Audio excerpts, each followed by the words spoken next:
échanges. Merci à tous. Il nous reste 1 heure pour les échanges. Donc voilà, j'espère que vous serez dynamique. Donc je pense que je vais mettre au milieu, je vais passer le micro. Est-ce qu'il y a quelqu'un qui a une question dans la salle? Évidemment. On va amorcer, hein. On amorce? Ouais. Alors, une première question. Vous avez utilisé des termes qui sont un peu différents, piliers, postulats, etc.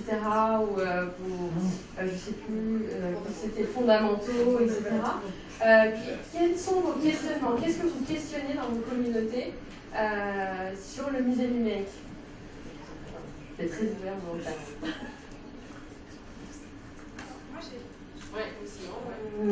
Alors, Muséomix, il y a une histoire avec le numérique, mais pas que.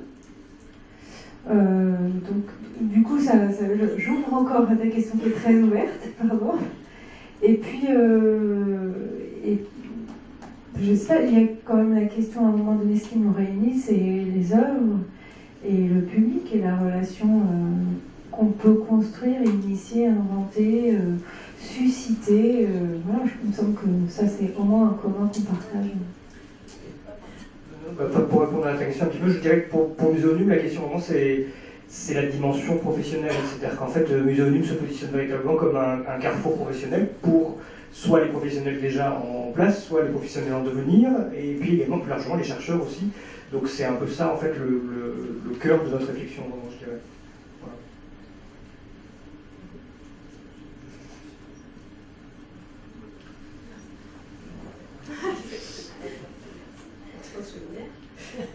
Qu'est-ce qui nous anime? On serait sur le même postulat de base que, si on peut parler des grands mots, de Muséomix, c'est-à-dire les œuvres et le public, enfin les œuvres au sens large, parce que comme on l'a dit, pas que dans les musées. Voilà, les dédramatiser et les rendre plus accessibles. Nous, on est très humbles. Ce qui nous préoccupe souvent, c'est où est-ce qu'on va boire après. Donc, le V n'est pas là que pour l'alcoolisme. Il est là pour faciliter les échanges et pour donner ce temps hors du lieu du musée ou du théâtre qui peut parfois complexer, bloquer. Voilà, moi, j'aime pas parler forcément d'un spectacle tout de suite après, mais après un morito ou un jus d'orange, ça passe un petit peu mieux. Très humble. Nous, je crois que ce qui nous anime, c'est vraiment de comprendre comment ça se passe ailleurs, peut-être voir si l'herbe y est plus verte ou pas. On se rend compte que grâce aux échanges CNIM, on a des organisations assez différentes en fait tous, que quand on voit Cluny, Cité de la musique et d'autres. C'est vraiment cet échange-là sur notre position, la position qu'on occupe dans notre institution, le champ des possibles dans nos institutions respectives, et vraiment comprendre comment ça se passe ailleurs et pouvoir transmettre comment ça se passe chez nous, et à partir de ces échanges, voir comment on peut avancer ensemble. Ça te va, Charles? Ouais, c'est bon, Il y a aussi la question de l'innovation, d'essayer un truc nouveau, de tenter des expériences, de connecter des gens qui ne se connectent pas, il me semble, dans toutes les expériences qu'on a partagées. Ça. Oui, non, je voulais juste compléter par quelque chose qui est un basique de Muséomix, tellement qu'on ne le rappelle pas plus, mais qui est fondamental, c'est-à-dire que Muséomix autorise des gens qui justement ne travaillent pas dans les musées à venir créer dedans et à se l'approprier pendant 3 jours, et c'est juste génial. Ça, c'est vraiment quelque chose qui est une autorisation magnifique créée par ce processus-là. Mais c'est la même chose, par exemple sur Muséomix, c'est la même chose, c'est le fait que par exemple ceux que j'appelle des aspirants professionnels discutent justement avec des professionnels. C'est la même chose avec la CNI, parce que je peux vous dire que je passe encore du temps au téléphone à dire à des gens oui, vous êtes au service des publics, effectivement, vous êtes médiateur, vous êtes conservateur, c'est vous qui vous occupez de la page des réseaux sociaux. Je suis désolée de vous dire, mais vous êtes community manager. Donc en fait c'est ça, c'est que en fait, ces activités numériques, elles sont un peu dispatchées partout. Donc finalement, il s'agit de la même chose. En fait, il y a un fil conducteur.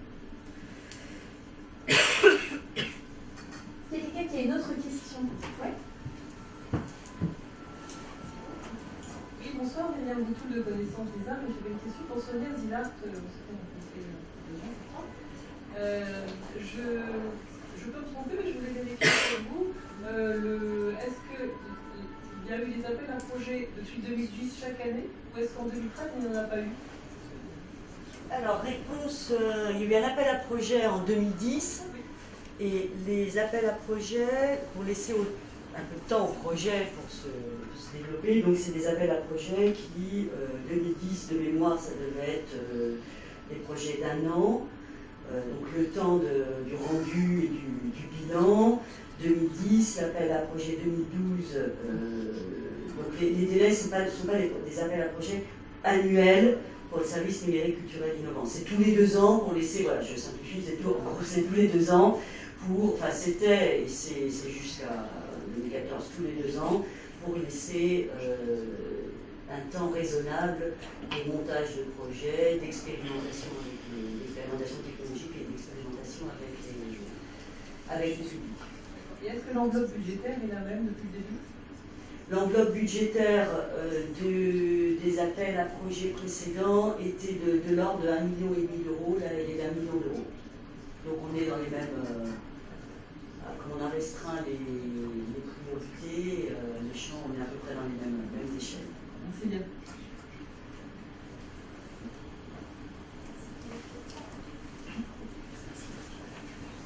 Oui, bonjour, Damien Artevia. J'avais 2 questions. Une pour Muséomix. Je voulais savoir si, après le temps de l'expérience, qui doit être très intense et qui doit être très créatif, il y avait un suivi des idées qui naissaient là, pendant les Muséomix, et de savoir ce que ces belles idées devenaient quelques temps après. Première question. Et deuxièmement, par rapport aux communautés qui se sont présentées aujourd'hui, savoir si, au-delà de ces réseaux qui sont déjà évidemment très utiles, il y avait une initiative pour repérer quand même les meilleures pratiques et mettre en avant les initiatives les plus fortes dans le domaine de l'innovation numérique et du musée. Je commence sur la question de Muséomix. Le suivi de ce qui est produit pendant le Muséomix. Ce qui est produit pendant le Muséomix, c'est certes des prototypes. Donc on a un système de documentation des prototypes produits qui est mis en ligne, partageable, c'est ouvert, accessible.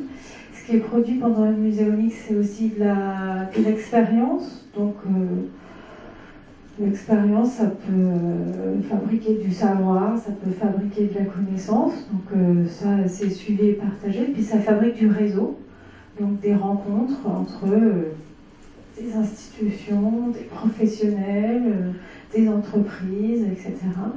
Et ça c'est pareil, les réseaux et les outils permettent de partager.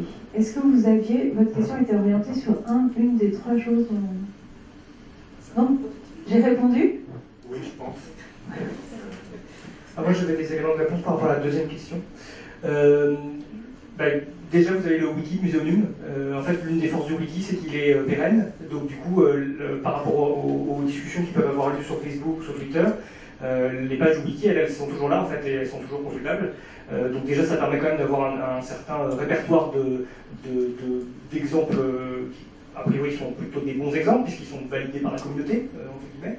Il y a déjà ça. Et après, évidemment, on réfléchit aussi un peu à d'autres manières de présenter plus largement et peut-être plus éditorialement des contenus aussi. Mais après, on est quand même assez nombreux à avoir des blogs.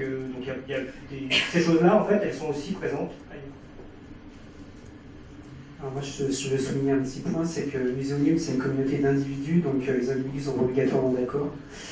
Et c'est pas parce que je vais contredire Sébastien, hein, mais voilà. Donc ça, par exemple sur le groupe Facebook, ça arrive souvent qu'on ne soit pas d'accord les uns avec les autres. Et personnellement, par exemple, j'ai beaucoup de mal avec la logique de champion, tout ça. Voilà. Donc je trouve qu'il y a des petites initiatives qui sont très intéressantes, parce qu'aussi de choisir les meilleurs, souvent c'est choisir les plus forts. Et c'est pas obligatoirement le plus fort, le plus intéressant.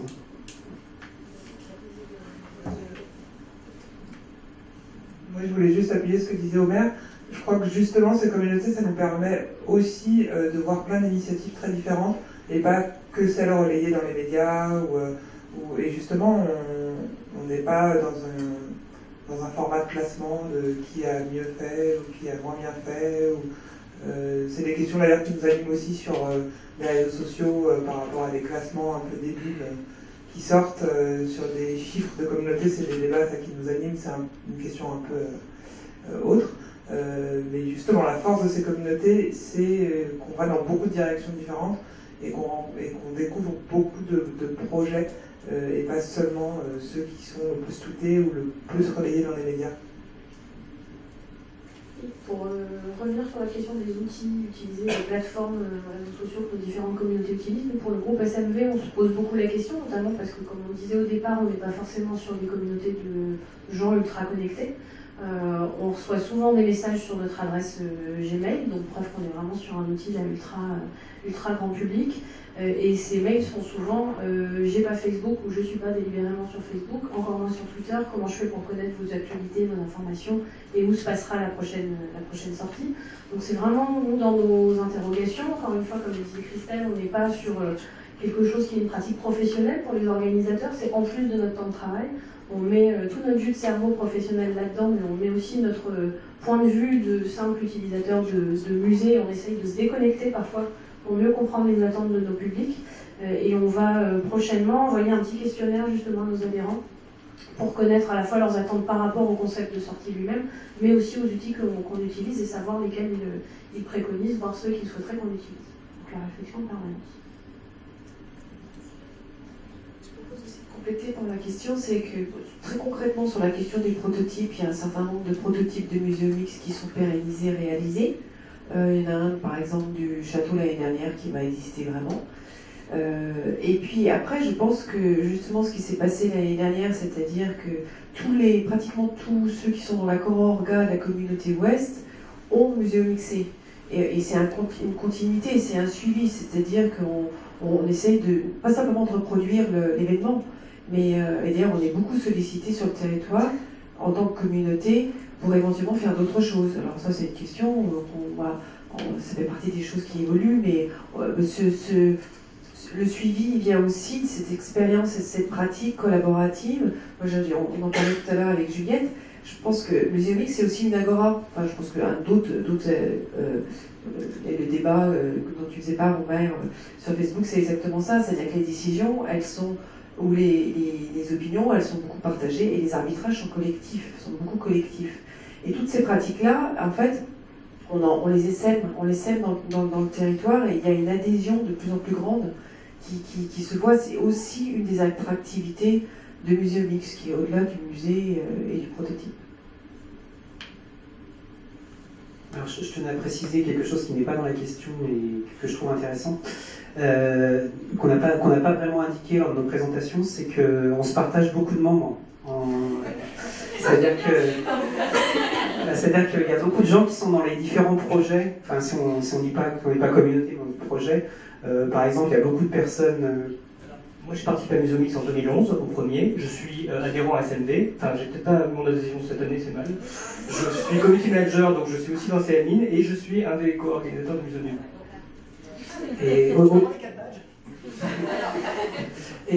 au-delà de ça, il y a un certain dynamisme qui est aussi fait quand il y a une diversité de projets. Et nos initiatives, je sais qu'elles sont très regardées de l'étranger. On a des contacts évidemment avec des homologues à l'étranger. Mais par exemple, si je prends SMV, il y a plusieurs personnes qui ont repris ce modèle-là pour l'exporter. Oui, alors donc on va faire. Mais bon, pareil pour Muséomix, il y a des émissions Muséomix qui se déroulent à l'étranger. L'année dernière, c'était au Québec et en Angleterre, si je ne me trompe pas. Cette année, ça va être dans 3 pays. Genève, Montréal, l'Angleterre, Derby. Donc ces initiatives sont un exemple aussi à l'étranger, c'est-à-dire qu'on est innovateur aussi dans nos formats qui sont regardés aussi. Donc c'est ce côté peut-être champion entre guillemets, c'est peut-être dans nos processus, nos formats et tout ça qui est intéressant aussi de regarder. Il y a quelque chose qui émerge quand même en France, alors toi tu vois ça, il y a un truc avec les musées français qui est un peu le lead sur ces questions-là. Moi je peux répondre à cette question en fait. tu veux. Désolée, je change un peu de casquette. Je vais reprendre ma casquette de chargée de projet européen pour avoir beaucoup pratiqué nos homologues à l'étranger, notamment dans le domaine de la culture et des nouvelles technologies. Clairement, les 4 formats qu'on a présentés ce soir, les TMN Lab et les communautés, c'est quelque chose qui n'existe pas en l'état à l'étranger, ni en Angleterre, ni aux États-Unis.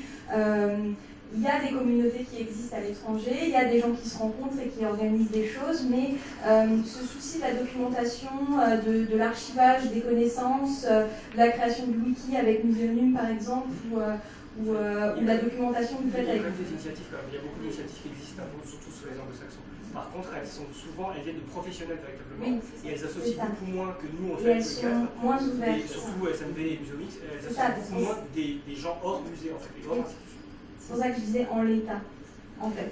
Et en fait, on se rend compte que beaucoup de gens nous les envient et elles commencent à être connues un peu à l'étranger de par tout le travail qu'on peut faire. Donc, avec Museonum, je sais qu'on a des contacts en Belgique, on a des contacts en Suisse, on a des contacts en Allemagne, en Angleterre aussi évidemment. On a des membres aussi qui partent à l'étranger, des Français qui partent à l'étranger et qui du coup essaiment en Europe. Et en fait, je sais que ce sont des choses qui sont regardées. Donc, voilà.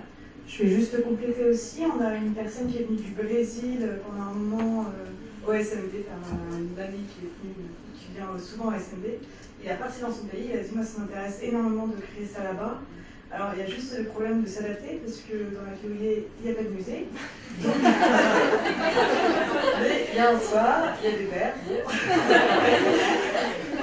Donc en fait, il y a vraiment aussi un processus d'adaptation, donc de voir, on est en contact avec lui pour voir ce que nous on peut faire là-bas, comment l'adapter en fait à la population qui est là-bas, que ça soit en fait lui il tourne plutôt sur des rencontres où on va parler autour d'un artiste.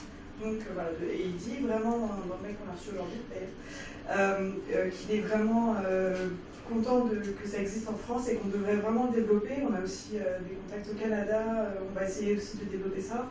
Et plus localement en France aussi, on va essayer, on a énormément de demandes depuis le début de personnes de Marseille, d'autres villes, plus ou moins grandes d'ailleurs.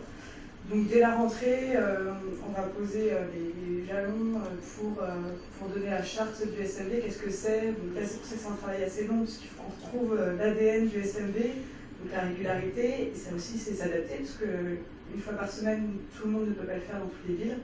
Donc voilà, c'est quelque chose qui est en cours, en tout cas pour le SMB. Juste un mot, c'est la pédagogie.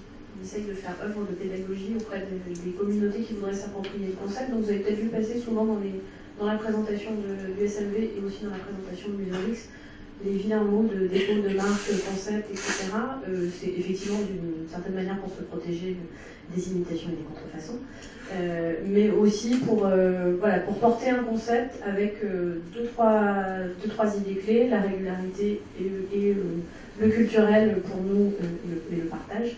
Donc pas simplement pour créer une forteresse, mais vraiment pour délivrer un concept.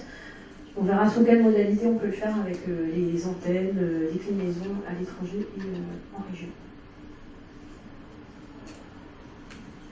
Est-ce qu'il y a d'autres questions? Je vais dire un mot complémentaire qui va remettre de Museomix pour dire que la question d'internationalisation et du transfert du modèle à l'étranger n'est pas forcément simple pour nos communautés. Enfin, nous, on le voit à Museomix avec la question de la langue. C'est-à-dire que tant qu'on reste avec la Suisse et le Québec, on reste sur une communauté francophone. Et le point de départ, c'est d'être une communauté sont d'échanger. Et le cœur de l'échange, c'est la langue, quoi. Et c'est vrai que c'est le français qui est le cœur de l'échange. Et du coup, maintenant, notre communauté, elle est aussi anglophone avec les Anglais. Et puis, il y en a d'autres qui veulent arriver sur d'autres langues. Et la question de la langue devient vraiment problématique. C'est-à-dire qu'on n'arrive pas, avec notre centre de gravité très francophone, à basculer sur... Ça voudrait dire qu'il faut quitter le français et faire de l'anglais une langue vernaculaire pour les communautés, ce qui est un peu dommage, c'est un appauvrissement. Donc il faut réussir à gérer le multilinguisme sans se quitter la communauté en plusieurs communautés. C'est un vrai défi, donc on n'a pas la solution. Nous, on est confrontés à ça. Peut-être que Museonum ou dans vos échanges avec d'autres, vous avez aussi ce genre de questions. Non, mais pour l'anglais, c'est vrai qu'il y a Marc qui a fait beaucoup, Marc Dixon qui fait beaucoup pour Muséomix UK, et j'ai cru comprendre, j'étais à Montréal la semaine dernière, et j'ai cru comprendre que Muséomix Montréal, pour cette année, ils allaient quand même essayer de travailler justement là-dessus. Donc ce serait d'avoir un Muséomix vraiment très montréalais, c'est-à-dire français-anglais. Donc ça peut être intéressant, ça peut être aussi une porte d'entrée aussi, je pense, pour aller vers l'internationalisation. Par contre, pour ce qui est Muséonum, nous, c'est presque quasiment un choix en fait, véritablement. C'est même un choix, peut-être pas l'avenir, a priori. Nous, on envisage de rester sur des communautés francophones. C'est pas, il ne s'agit pas de se couper du tout, au contraire, hein, on est aussi, enfin, comme vous tous, sur des échanges et sur on est attentif à tout ce qui se passe aussi ailleurs. Mais on a vraiment fait un choix d'être dans la francophonie, en fait. C'est aussi, voilà, c'est un choix délibéré de notre part. Et moi, juste pour compléter, j'étais à Londres récemment dans les châteaux et j'ai rencontré le community manager de la Tour de Londres. Il me disait qu'il savait quand même assez bien trouver la route du pub avec les autres community managers à Londres et qu'ils se voyaient très régulièrement. Il connaissait Mark Dixon aussi. Typiquement, nous, dans le réseau CMI, c'est quelque chose qu'on pourrait faire à soumettre à Florence, inviter un community manager londonien pour venir passer. Voilà, je vous propose, voilà, le rendez-vous est lancé. On pourrait inviter un community manager londonien de château londonien à venir à Paris. En tout cas, il me confirmait, je peux lui reposer la question, mais il me confirmait qu'il se voyait quand même très régulièrement avec Mark Dixon et avec les communautés. Donc je crois que c'est quand même un modèle qui se généralise. Il y a un truc aussi qui s'appelle Drinking Back Museums, qui est à New York et en Australie aussi. Ouais.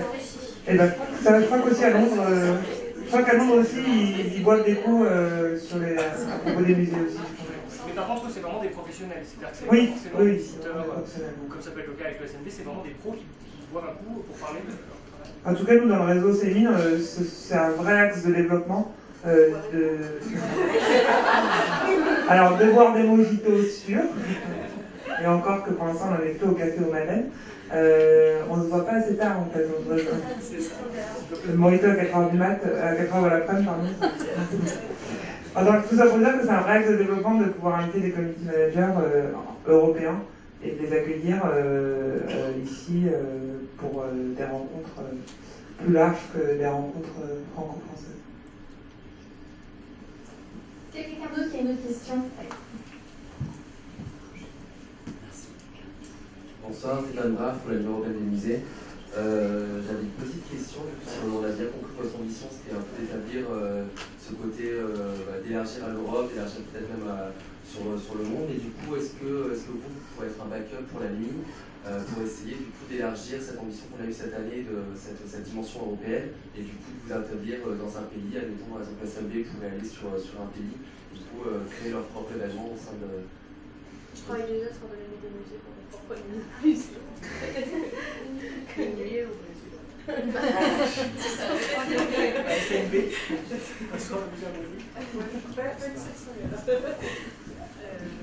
Je réponds par un clin d'œil. C'est pas pour faire une mauvaise tête, mais je crois qu'on essaie quand même au SMB de s'affranchir un petit peu justement de notre univers professionnel. On l'a parfois d'ailleurs reproché très gentiment, mais on peut avoir l'impression quand on arrive au SMB qu'on voit le groupe des organes que c'est en fait un groupe de collègues qui se connaissent déjà très bien par ailleurs, et c'est effectivement parfois le cas.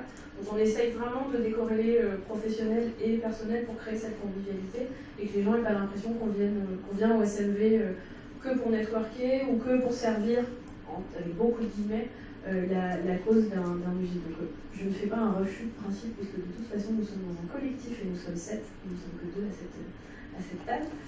Mais voilà, je pense que le principe d'être électron libre, le principe c'est la liberté pour le SMV. On n'est pas obligé de s'inscrire, on n'est pas obligé de se manifester ou de live tweeter pour une institution particulière. Je pense que c'est ça qui fait notre qualité. Après, je pense sincèrement qu'informellement, des tweetos pour la nuit des musées, on pourra vous en ramener plein. On pourra les inciter ou faire le SMVM, mais pour l'instant, sans doute. Par exemple, on nous demande souvent pour la nuit blanche, pour justement la nuit des musées aussi, si on fait un parcours particulier pour l'SMB. Le problème souvent, c'est qu'on a justement 15-20 personnes qui vont arriver sur le groupe, qui ont des envies différentes, qui ont des choix différents, et donc c'est difficile de les accompagner toute la nuit, même nous aussi on a envie de faire des choses autres. Donc, par exemple, là, pour la dernière nuit des musées, on a mis un programme qu'on conseillait, voilà, des renvois vers la page. La page Facebook est très alimentée là-dessus sur d'autres événements qui peuvent arriver. Mais, et même, ça, on continue encore aujourd'hui, même au bout du 145e, à aller dans les musées à l'improviste sans prévenir personne. Soit parce qu'on n'a pas de contact, par exemple, on va sûrement aller au musée d'armée dans 15 jours, on y va, soit parce que, voilà, enfin, on est encore à ce niveau. Pour aller très très vite, on essaie quand même de garder dans l'ADN du SMV, ça fait partie de nos discussions aussi entre organes, c'est pas être pourvoyeur de communauté pour une institution, un ministère, un musée, pour laisser justement cette liberté aux gens qui viennent nous voir, de rester déconnectés et pas se sentir prisonnier d'un cadre. Il y a beaucoup de sociétés aujourd'hui qui vendent des visites augmentées avec une rencontre à la fin où tu peux rencontrer l'âme sœur, où tu peux rencontrer ton futur patron, où tu peux rencontrer machin. Voilà, nous on est en dehors de tout ça. S'il se passe rien après un SMV, s'il y a 2 tweets, eh ben tant pis, basta cosy. Je rebondis sur ce que vous dites tous ouverts, que c'est mouvant, etc. Est-ce que vous questionnez aussi même le mode d'organisation? Enfin, je vois avec Muséomix, vous réfléchissez beaucoup sur comment on organise l'ouvert. Vous parlez d'entrée, sortie, que ça s'organise, etc. Est-ce que justement le lien musée numérique, ça fait que ces communautés-là questionnent même l'ADN de l'organisation? Comment ça s'organise et comment on fait ça? L'organisation, tu veux dire notre organisation interne ou l'institution? Il y a 7 fondateurs, enfin, c'est vachement mouvement, enfin, comment vous l'organisez? En termes de structure, comme tu disais, on est tous on est soit déjà, soit en train d'aller vers un format d'assaut, parce que par exemple c'est le cas pour nous aussi. Donc voilà, après, c'est vrai que je pense qu'on travaille justement, enfin, on est vraiment à une sorte de convergence entre voilà, des gens qui viennent vraiment des musées qui ont une culture institutionnelle, des gens qui peuvent avoir des étudiants un peu plus jeunes qui ont peut-être moins, qui sont encore peut-être moins formatés par ce type de structure-là, des gens qui au contraire ont un format un profil très électron libre comme aime bien l'avoir Omer en fait, en étant à l'extérieur. Donc du coup, je pense que forcément, naturellement, on est toujours on doit inventer nos propres formes en fait. Après, on revient toujours vers des choses classiques. La preuve, c'est qu'on fait des assos. Voilà. Mais il faut bien à un moment donné, il faut bien une structure administrative, juste, purement pour ça. Je voudrais juste rajouter une chose sur l'asso. Je parle de l'Ouest, je crois que je ne peux pas forcément parler pour tout le Muséomix. On s'est très clairement mis en association parce qu'il n'y a pas d'autre moyen que pour avoir des financements.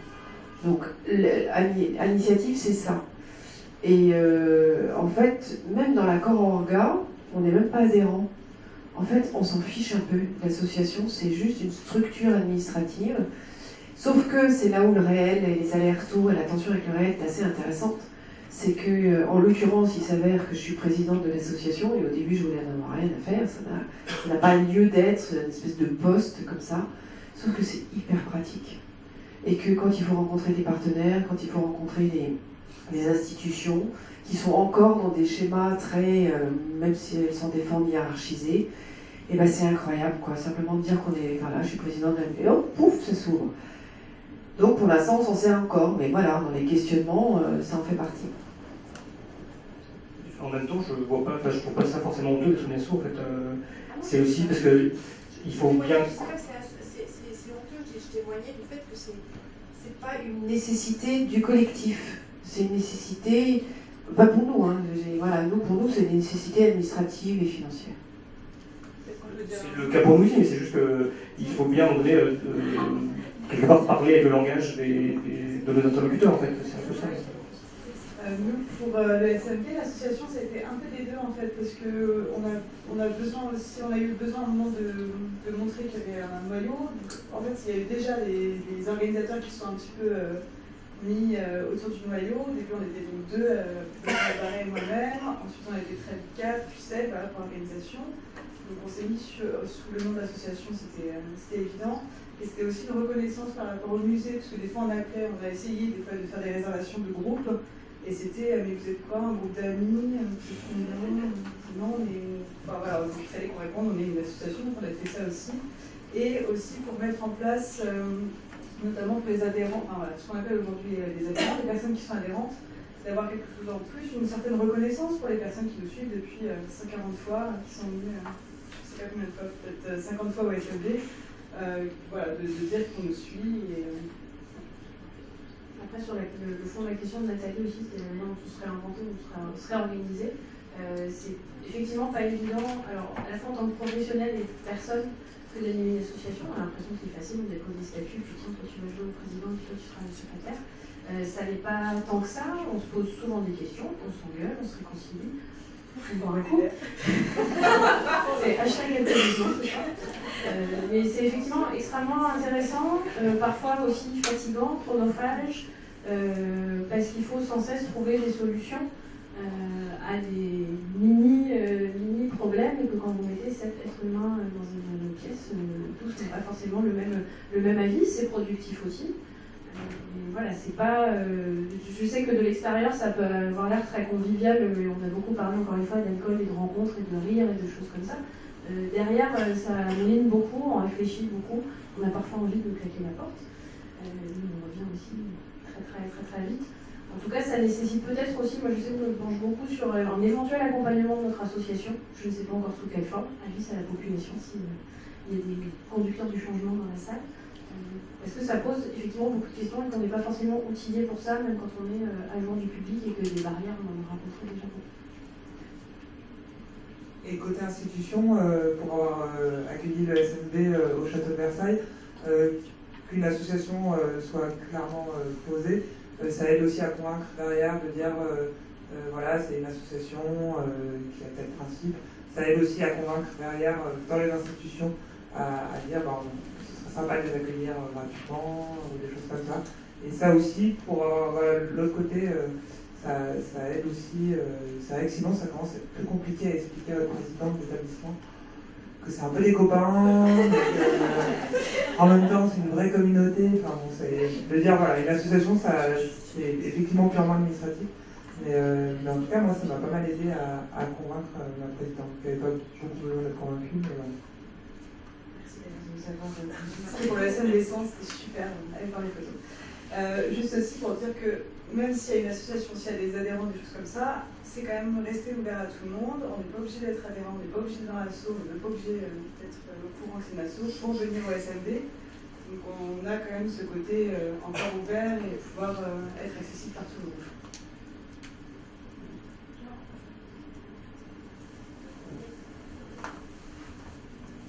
Je crois qu'il y avait des questions derrière, non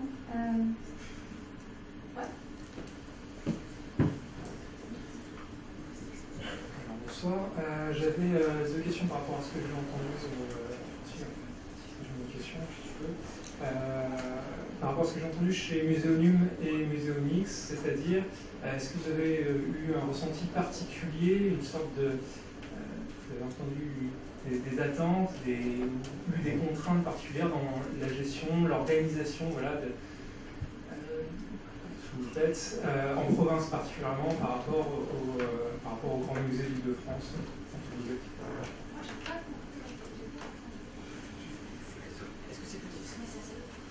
La question est est-ce que c'est plus difficile en province? Je traduis, enfin en gros, surtout l'expérience. Alors, en région, pardon, en région. C'est ça. Il n'est pas là, donc ça va, je en fait, alors le grand public. En fait, non, mais je vais plutôt laisser le Muséomix répondre parce qu'ils ont les demandes. Mais je peux voir. Alors moi qui suis une Parisienne mais exilée à Lyon, on en est au troisième. On en est au troisième Muséomix en région Rhône-Alpes. La première fois c'était Lyon, la deuxième fois Grenoble et cette année ça sera Saint-Étienne. J'ai pas l'impression que c'est plus difficile. Par contre, ce qu'on ressent très fort, c'est la notion, le rapport au territoire. Alors je le dis comme ça me vient, vous réagissez tous, mais le fait que, oui, c'est un écosystème, oui, il y a une communauté d'intérêts partagée, qu'on a l'occasion de se rencontrer dans nos boulots respectifs pendant plusieurs années, etc. etc. Donc il y a quand même une espèce de lien, d'histoire entre les personnes qui fabriquent le projet.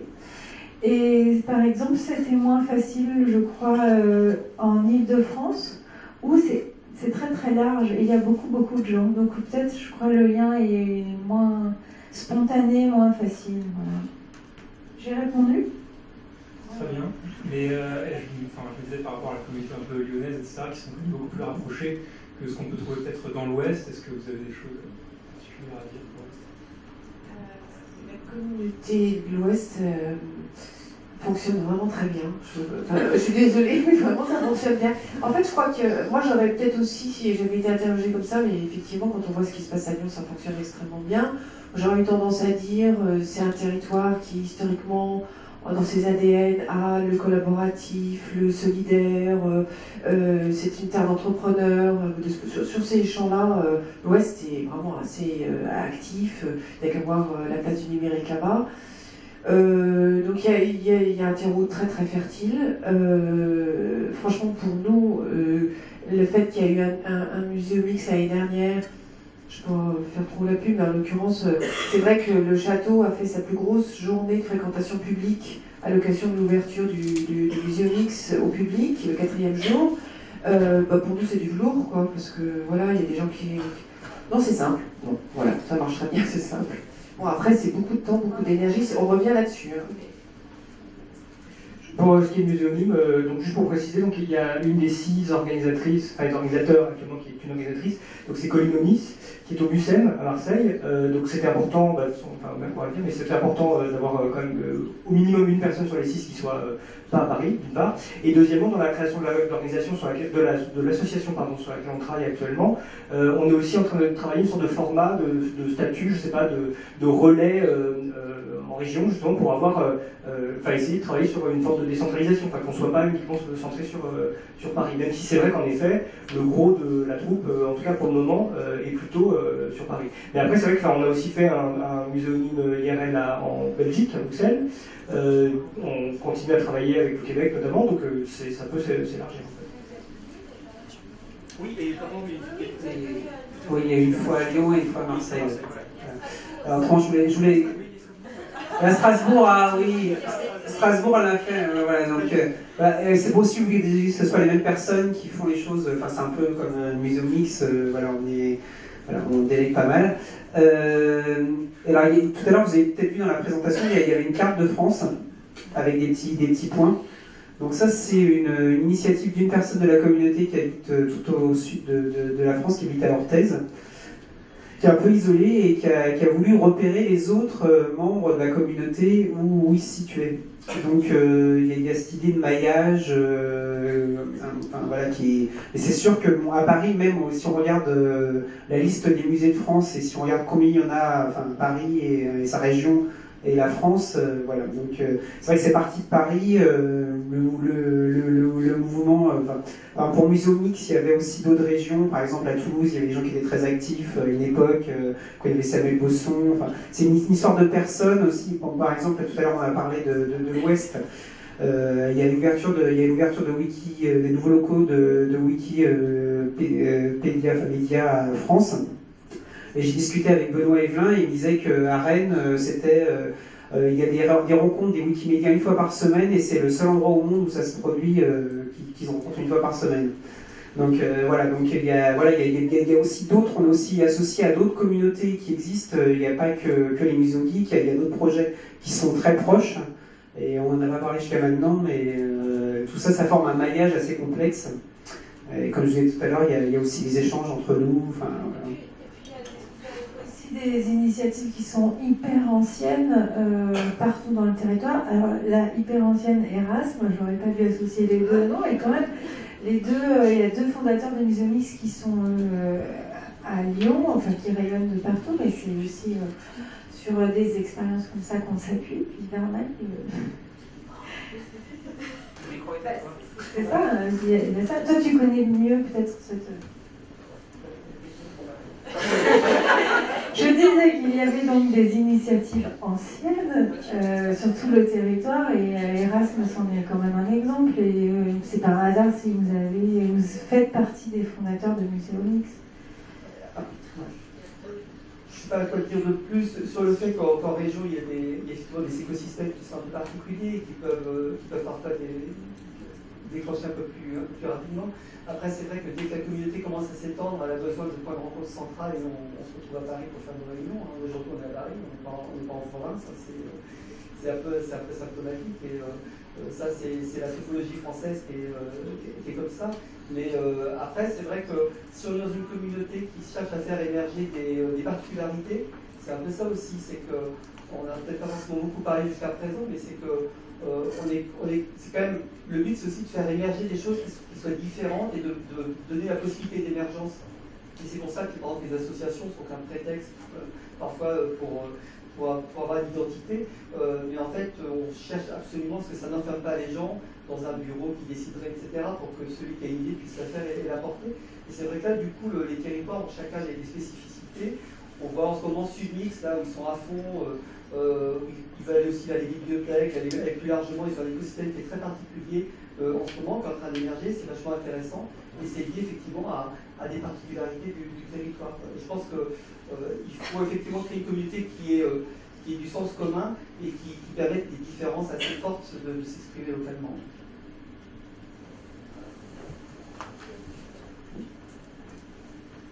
Je suis en train de suivre mon fil Twitter et j'ai eu une remarque il y a à peu près un quart d'heure d'un assimilé muséogeek qui dit: quel dommage de voir que la belle utopie muséomix est dévoyée par une frange minime de personnes en un entre-soi excluant et opportuniste. Du coup, je me demandais si muséomix avait une réponse apportée. Il ne citera pas qui c'est ça? On peut, si bien sûr, c'est Ronan Brodel. Ah d'accord. Voilà. Ronan Brodel. Alors, est-ce que je peux redire Ronan? Ronan, salut. Quel dommage de voir que la belle utopie muséomix Allez, il paraît qu'il ne faut pas répondre. Je crois que tu l'avais faire très théâtral. est dévoyée par une frange minime de personnes en un entre-soi excluant et opportuniste. Je précise juste qu'il y a des personnes derrière, s'il te plaît, je précise juste qu'il y a des personnes derrière qui plus soient. En fait, ce qu'il a dit. Donc, vu que ça concerne plusieurs personnes, je me permets de soulever la question.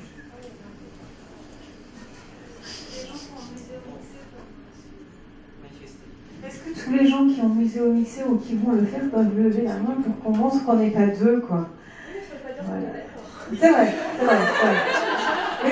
Mais tout d'un coup, je me sens moins seule. Non, mais je vais pas je fais comme ça, je peux me retrouver dans ça. Ah, bah alors, ce que je veux pas dire, c'est qu'ils ne sont pas là pour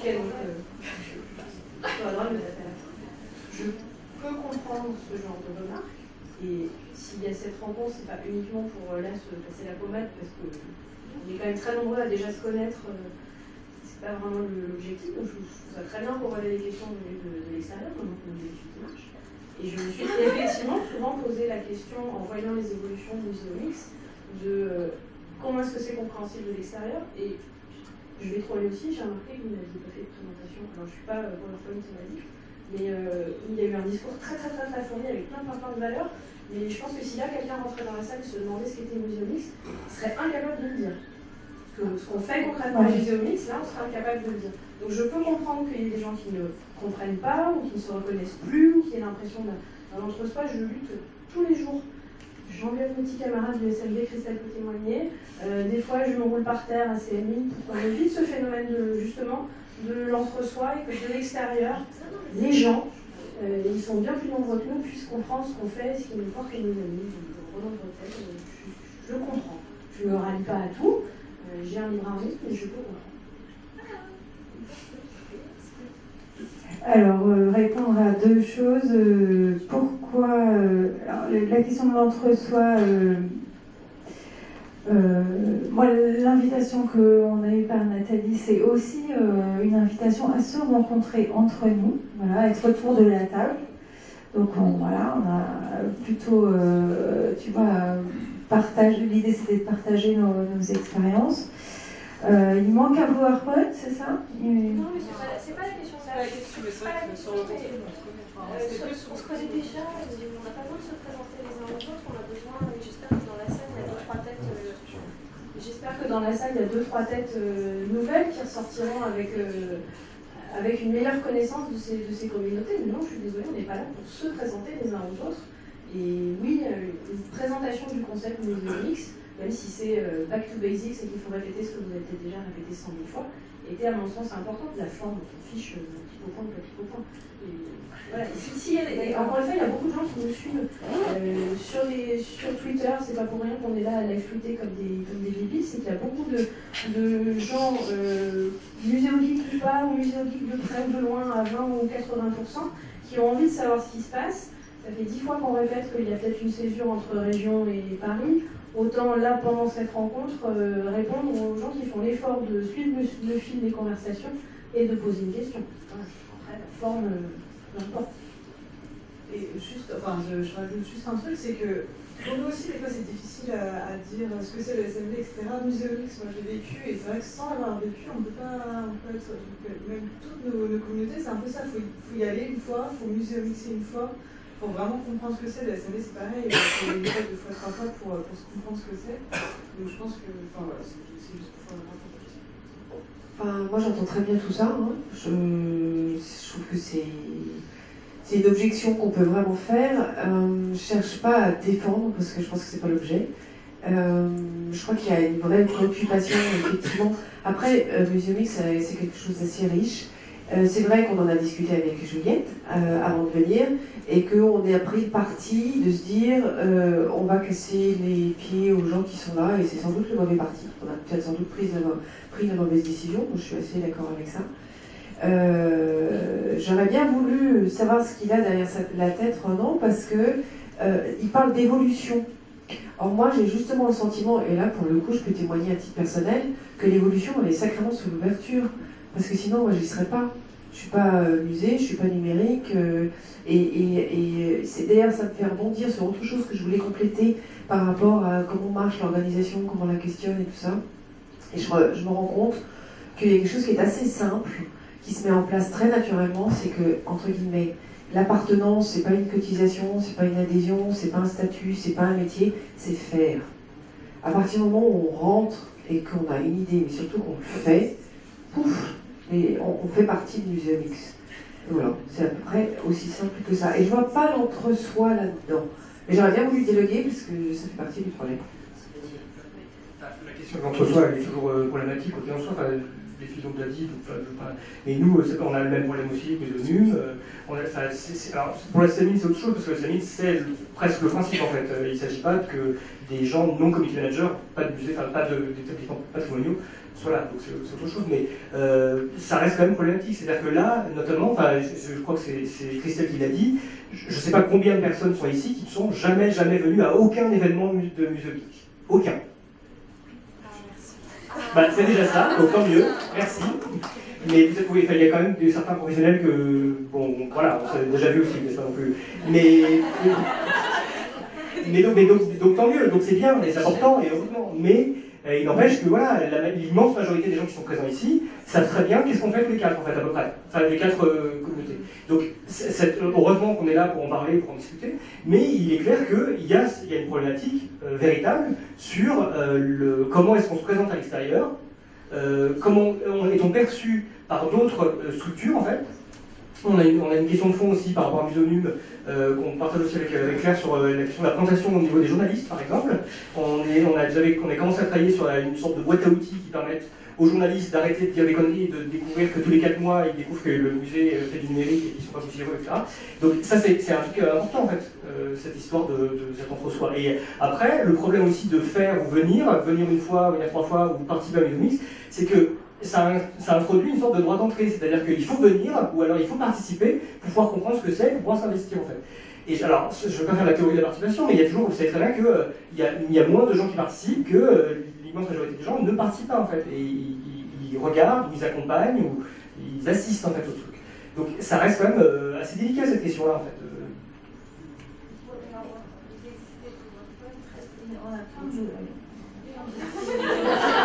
Super bien, il y a des films, je vous les donnerai, donnez-moi vos mails, je vous les enverrai. Un truc, alors moi je vais faire témoignage Muséomix. La semaine dernière, j'étais à Montréal et Anna Laura elle a présenté Muséomix Québec en fait. Et elle l'a pas présenté du tout de la même manière que vous l'avez fait en fait. Et c'est pas grave.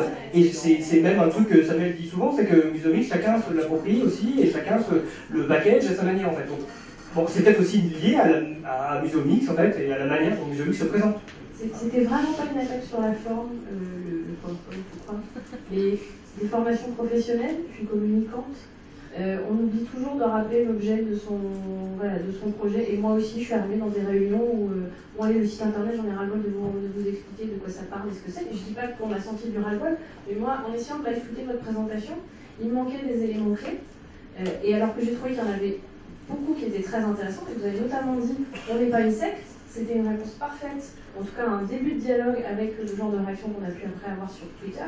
Voilà, c'est vrai qu'un support peut aider à ça, mais encore une fois, peu importe la forme, toujours remettre à plat son projet permet quand même de mieux le présenter et de le faire comprendre et de éventuellement même dissiper des idées reçues, des sujets polémiques. Maintenant, peut-être. Je voulais juste dire aussi qu'il y a dans nos projets, on a une grosse crise de croissance, c'est un peu comme des adolescents aussi, puisque on est passé donc en 2011, donc il y a bientôt 3 ans, à être quelques-uns, à être beaucoup. Et donc ça, c'est structurellement, on est confronté à des choses qu'on n'a peut-être pas l'habitude. Et voilà, donc on est beaucoup, on a des appels de l'étranger, tout ça. Il faut réussir à gérer les régions, l'étranger, notre positionnement par rapport aux autres, notre positionnement par rapport à la presse, comme l'a dit Sébastien.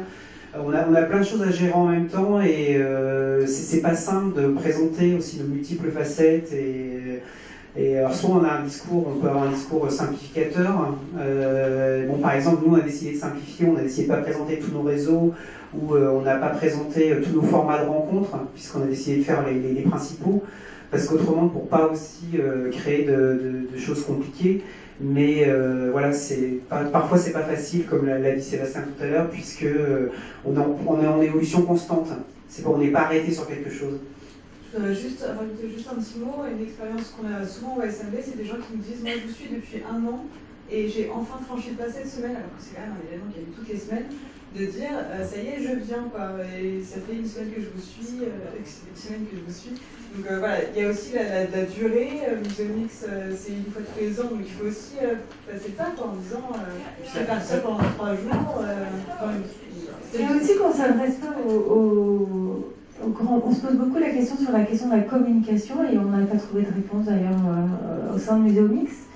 On ne s'adresse pas au grand public, on n'a pas réellement. Alors il est moche ce mot au grand public, mais ça c'est le travail du musée. Ben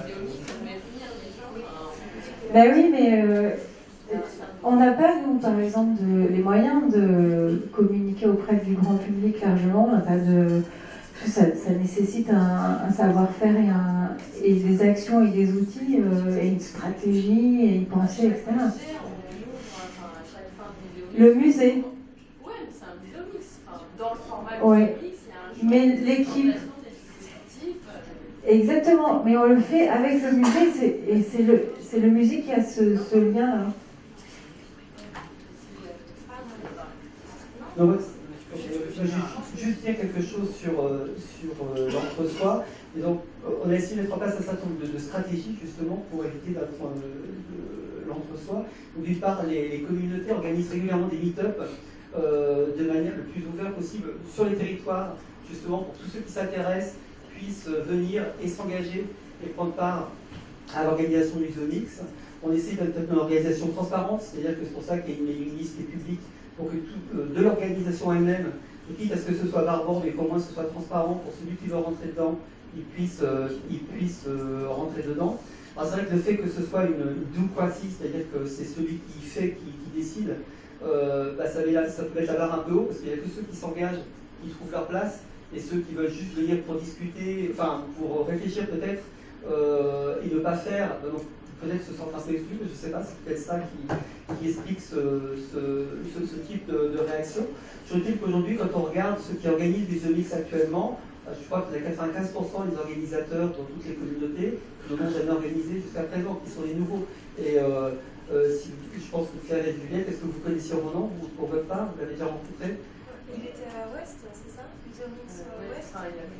Ouais, donc ce que je veux dire, c'est que pour vous, vous êtes des nouvelles par rapport à lui. Donc c'est bien que des choses qui se renouvellent, il y a des gens qui rentrent. Mais effectivement, c'est le problème de toutes ces organisations qui sont assez fortes, c'est de se rendre accessible par des moyens qu'on a choisi les meet-up localement, comme étant une espèce de moyen d'ouvrir la porte à tous ceux qui veulent rentrer dedans, mais ça suffit finalement pas. Il y a d'autres remarques ensuite.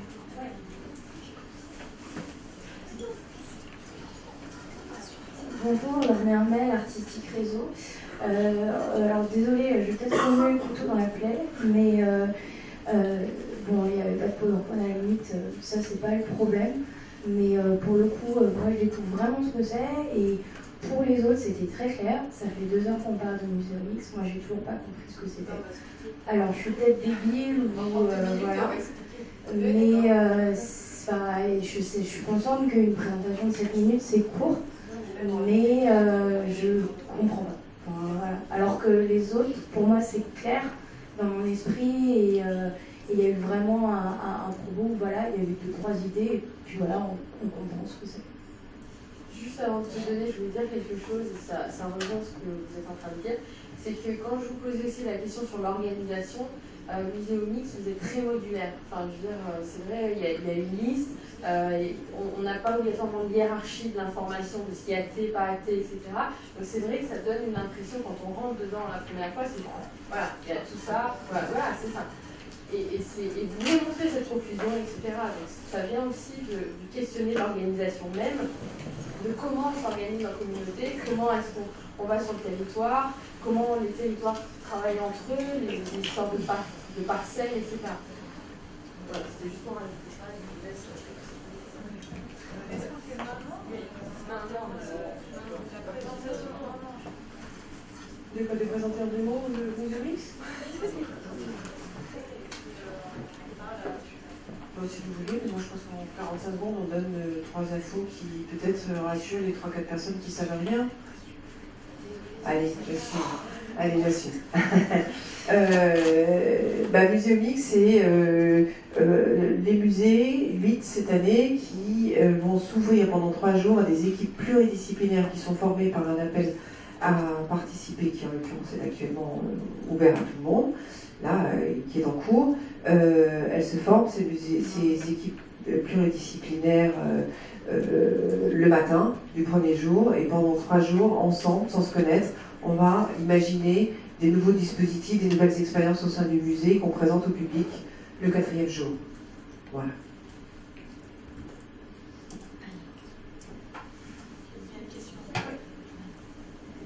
Les équipes pluridisciplinaires, ce sont des professionnels ou des semi-professionnels ou des gens qui sont, comment dire, oui, qui s'intéressent au numérique, mais un peu plus que s'intéresser. Ils s'intéressent au musée, ils ont envie d'être au musée, mais ils ne sont pas du tout spécialistes ou alors il y a plein de spécialités, mais... L'enquête qui est faite par le ministère sur les premiers Muséomix montrait quand même que c'était le cas. C'est-à-dire qu'il y avait 2 tiers des gens qui participaient qui étaient des professionnels à un niveau ou un autre. Qui étaient des médiateurs, c'est intéressant du numérique. Pas des professionnels du numérique. Le principe de Muséomix, c'est de mélange, justement. Oui, non, mais ce que vous mélangez, enfin moi, c'est ce que j'essaie de comprendre aussi. Hein. Moi, je me suis rendue aux Arts Déco la première fois, ou même et la dernière fois aussi, je me suis dit, ils ont l'air de beaucoup s'amuser. Qu'est-ce que ça change pour le public? Peut-être que Catherine, tu peux nous prendre la parole là-dessus. Mais je dis pas que...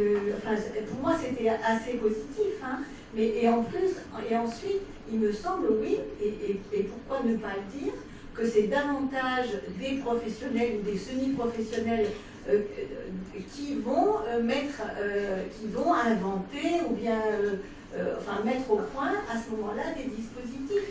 Moi, il me semble que Muséomix, c'est ça, c'est dans un musée, on propose, à travers des appels à projets, un appel à projet, ou enfin, projet, peut-être que là, ça ne convient pas, mais on lance un peu tous azimuts, à des gens que le musée intéresse et qui ont quelque chose à voir avec le numérique, qui sont capables d'inventer quelque chose, des dispositifs, etc. Et ça se mélange et ça donne pendant 3 jours une collaboration et une profusion, y compris à l'étranger, etc., qui est très, comment dire, moi j'ai trouvé ça très enthousiasmant, très. Et puis, donc il se passe quelque chose, ces 3 jours de préparation entre eux, et c'est pour ça qu'on peut parler d'un peu un entre-soi, et il ne faut pas le prendre forcément négativement, mais donc il y a cet entre-soi de tous ces gens qui sont là et qui participent à ça, donc c'est un entre-soi évidemment sans en être un, et puis ensuite il y a la présentation, enfin il y a les publics qui visitent, et là, moi j'ai trouvé, enfin comme public tout simplement, qui me balade un peu dans les musées, j'ai certaines choses j'ai beaucoup aimé, d'autres j'ai pas trouvé ça très probant, mais voilà. Juste une petite précision par rapport aux équipes de Muséomix. Moi, j'ai pas participé du tout à Muséomix, mais non, je participerai pas parce que ça tombe tout le temps le jour de l'anniversaire de ma fille en plus. Mais bon, parce que les gens ils ont des vies personnelles aussi. Muséomix c'est 3 jours, c'est bon, c'est intense et tout ça, c'est bon pour. Enfin, bon, on n'est pas obligé il n'y a pas le même temps pour tout le monde. Mais les équipes formées dans Muséomix, il y a des professionnels qui sont du musée, il y a des gens qui sont dans le numérique, mais Muséomix n'est pas un format lié qu'au numérique. Et donc ils sont très liés aussi à la culture des makers, qui peuvent être des gens qui scient du bois, hein, ça peut être ça. Donc il y a plein de profils différents. J'ai vu aussi l'année dernière dans Muséomix l'envie d'attirer des gens qui sont du domaine du théâtre, d'autres domaines artistiques, et de les amener dans les musées. Actuellement, dans les musées, il y a beaucoup cette envie d'amener des gens d'autres plans artistiques, de les confronter au musée et de voir ce que ça peut générer. Et Muséomix, c'est un format d'expérience. Après, vous parlez de pérennité des dispositifs, tout ça. Qu'est-ce qui est intéressant? Est-ce que c'est l'expérience, la pérennité des dispositifs? J'interroge aussi Muséomix là-dessus. Mais en tout cas, au niveau des équipes, j'ai l'impression que la première année, c'était plus des... chaque année, la progression fait que ça s'étend au nombre de types de professionnels et tout ça. Maintenant, j'ai passé la parole à des gens de Muséomix. Il paraît que je suis la dernière à intervenir. Tout simplement parce qu'il y a un pot. Donc, pas de morito, je suis désolée, je suis pas blanc de mes lignes, mais c'est un plaisir de vous l'offrir ce soir. Pour répondre plus sérieusement sur Muséomix, effectivement, les arts décoratifs en ont accueilli 2, effectivement, j'étais aux 2 éditions, donc je partage tout à fait votre point de vue. Moi, je dirais plutôt un entre-nous, plutôt qu'un entre-soi qui renvoie tout de suite sur une personnalité ou sur quelque chose, c'est-à-dire ce grand partage, avec effectivement pour les musées l'impossibilité d'inviter tout le monde, donc cette nécessaire sélection entre guillemets, ou ce choix qui fait que quand on reçoit toutes ces candidatures, mais je vous rassure, on n'en élimine pas nécessairement beaucoup, surtout maintenant que nous ouvrons, que Muséomix a ouvert de nombreux lieux. La première fois, il y avait peut-être un petit peu moins d'heureux élus, mais avec 7 musées l'année dernière, ou 6, 8 cette année, je crois qu'on peut se dire que ça deviendra quelque chose d'encore plus partagé, qu'effectivement, moi je partage le point de vue, c'est-à-dire que dire, et ça avait été mon point de vue dès la première année, dire ce qu'est un Muséomix quand on n'a pas vécu, c'est relativement difficile. Et c'est tout l'enjeu d'arriver à raconter, d'arriver à dire et de synthétiser, et d'avoir ces rapports d'expérience et ces schémas qui peuvent être donnés, ces dessins qui circulent, cette grande pluralité de visions également. Parce que, pour revenir à votre question, il n'y a pas tant de professionnels, et si tout à l'heure Florence avait professionnel et amateur, je crois que véritablement on peut revenir à cette étymologie de l'amateur, c'est-à-dire ce sont les gens qui aiment ce qu'ils font, qui ont envie de découvrir ce que d'autres aiment, et donc qui, effectivement, sont à cœur et se disent, tiens, quelle serait ma place dans le musée, ou sont fabricants et se disent, tiens, si j'allais faire une bricole aux arts décoratifs, qu'est-ce que ça serait joyeux et plaisant. Donc on est dans un véritable partage, pour moi, quand on est au sein de Muséomix, avec cette possibilité de faire valoir ses compétences professionnelles quand on l'est. Mais on avait par exemple, nous, eu à cœur l'année dernière, j'aime bien ce à cœur qui sert dans les deux sens, d'inviter des élèves de l'école du Perret qui se sont retrouvés là, qui étaient en design d'espace et qui tout d'un coup ont effectivement endossé en plus, eux, plusieurs rôles, c'est-à-dire qu'ils étaient un peu les jokers de chacune des équipes. C'est véritablement au musée ensuite et aux communautés maintenant d'en faire le plus grand partage possible et de se retrouver plus nombreux encore. J'espère qu'un jour, notre salle ici sera véritablement trop petite et qu'on sera directement à l'extérieur, dans les jardins, sur les pelouses, pour échanger tous ensemble. Mais véritablement, le partage est, je crois, un des maîtres mots de Muséomix. Alors, le partage avec le public, juste pour terminer sans être trop longue, il est relativement difficile parce que déjà on sort de 3 jours de folie quand même entre guillemets ou d'ébullition totale avec peut-être comme ce soir des personnes qui ont tout en tête et qui du coup ont un peu de difficulté à l'exprimer le dimanche après-midi. C'est aussi pour ça que maintenant le format est un peu plus long et qu'on essaye de garder les dispositifs plus longtemps. C'est vrai que la rencontre avec le public est un peu plus difficile parce que tout d'un coup on recasse les 3 jours qui ont été très très particuliers entre tous les participants. C'est peut-être le challenge de cette année que de voir comment effectivement ces prototypes peuvent trouver un écho plus grand encore auprès des visiteurs. Et j'aime bien le terme grand public, on les aime beaucoup. Ok, je crois qu'on va conclure. Parce que, comme l'a dit Catherine, il y a des chips et des bonbons et du vin. C'est le maître mot ce soir, voilà. Communauté.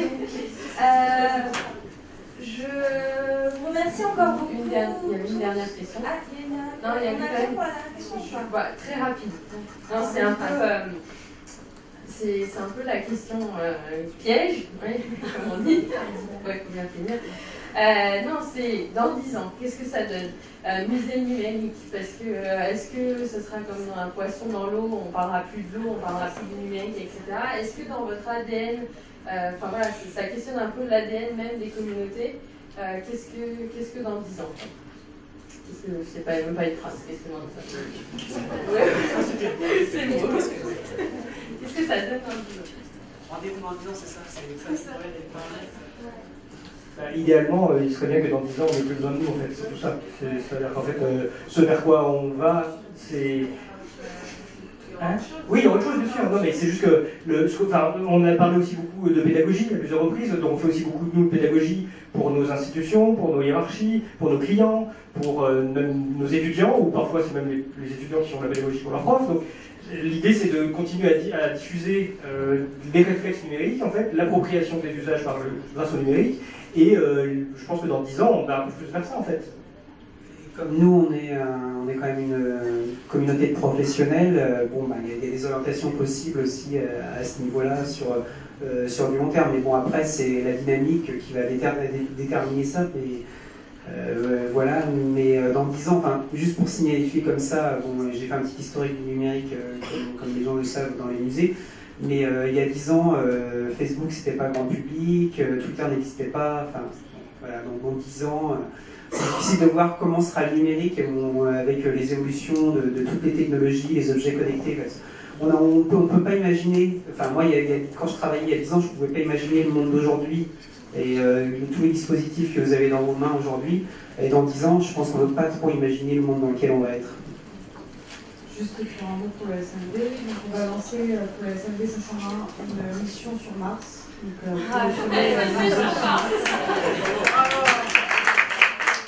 Donc, sérieusement, c'est pareil, je pense qu'aujourd'hui on lance des choses, on voit qu'il y a énormément d'attentes derrière, parce que sinon il n'y aurait pas autant de personnes qui nous suivent ou qui regardent un peu l'actualité sur les musées et les numériques. Et je pense que dans 10 ans, si tout le monde va au musée, pour nous le SMD, si tout le monde va au musée d'une nouvelle façon de pouvoir, sans culpabilité, de pouvoir parler aux gens qui sont, et, voilà, quelque chose de public, une nouvelle façon d'aller dans les musées.